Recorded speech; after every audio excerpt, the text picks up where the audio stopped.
n'y a que 3000 AESH, 3100 AESH qui sont affectés, sans compter les démissions, sans compter ceux qui sont en arrêt maladie pour X raisons. Ces AESH-là ne sont pas remplacés au jour d'aujourd'hui. Et quand on nous demande est-ce qu'il y aura des recrutements, on nous dit simplement, écoutez, on fait avec les moyens. Les moyens, c'est quoi? C'est les moyens financiers. D'un côté, on nous dit qu'il n'y a pas de moyens financiers, de l'autre, on nous dit que c'est une pénurie au niveau du recrutement. Et quand on regarde, finalement, personne ne sait réellement l'état des lieux actuel. Est-ce qu'aujourd'hui, il y a des établissements qui refusent ces enfants? Alors non, parce que c'est un droit. Les établissements ont l'obligation de prendre ces enfants. Mais là encore, une nouvelle fois, l'académie se dédouane en disant que la première chose qu'on doit faire pour ces enfants, c'est de les insérer à l'école. Et quand je parle d'insertion, on me dit que pas forcément l'éducation. Alors l'école est devenue une garderie pour ces enfants qui bien souvent sont, faut le dire, qui sont maltraités et malmenés parce que tout simplement on rencontre aussi un personnel qui n'est pas habilité, qui n'est pas qualifié.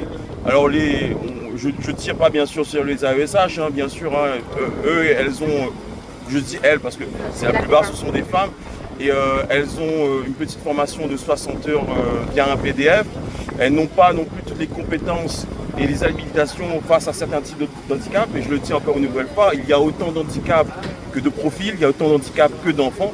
Et bien souvent, ce sont des personnes qui sont démunies face à ça et elles partent malheureusement souvent en arrêt ou elles sont démissionnées. Il y a un réel constat sur le terrain et nous, ce que nous voulons aujourd'hui en tant que membres associatifs, collectifs, c'est qu'il y ait un véritable accompagnement sur le terrain, qu'il y ait une vraie communication envers les parents et l'enseignant, envers l'enseignant et via l'académie, et que les moyens humains pour les enfants qui manquent, donc à peu près 1000 enfants qui n'ont pas d'AESH aujourd'hui, et qu'il y ait un accompagnement satisfaisant aussi pour les 6000 et quelques enfants qui sont accompagnés actuellement d'un AESH, mais qui n'ont pas le nombre d'heures affectées. Il y a aussi le problème de la mutualisation, parce qu'on a tendance, étant donné qu'on a une pénurie humaine, à vouloir trop mutualiser ces AESH. Donc l'AESH se retrouve à s'occuper de 1, 2, 3 marmailles, et encore une nouvelle fois, on a des enfants qui ont des problèmes spécifiques et qui ont besoin d'un accompagnement spécifique. De les mettre avec d'autres enfants, avec une seule AESH, et de les mettre aussi à la fois l'AESH en difficulté, mais aussi de mettre l'enfant en difficulté. Je crois que de mémoire, on est à 4,5 milliards d'euros attribués à l'école inclusive, dont 3 milliards pour les salaires des AESH. Et le constat, il est accablant. C'est juste que même en métropole ou ici, il faut des recrutements. Mais voilà, tout simplement, on ne l'entend pas de la même oreille.